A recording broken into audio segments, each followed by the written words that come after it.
টাকা পয়সার অভাব হয় না, আমার পোলার চিকিৎসা আমরা সামনে পারি করবো নি। আপনারা ভালো থাকেন, শান্তিতে থাকেন।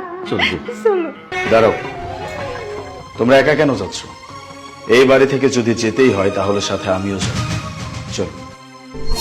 আরে বাবা আলী, তুমি আবার কোথায় যাইতেছো?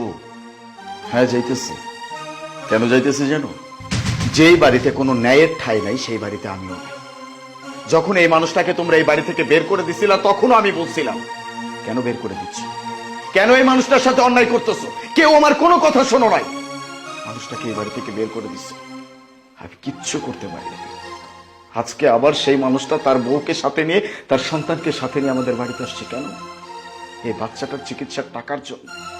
আরে এতটুকু সাহায্য তো তোমরা করতেই পারো নাকি? এই বাচ্চা কি বোঝে? হ্যাঁ, এতটুকু একটা বাচ্চা, কোলের বাচ্চা, এখনো দুনিয়ার কিচ্ছু দেখে নাই।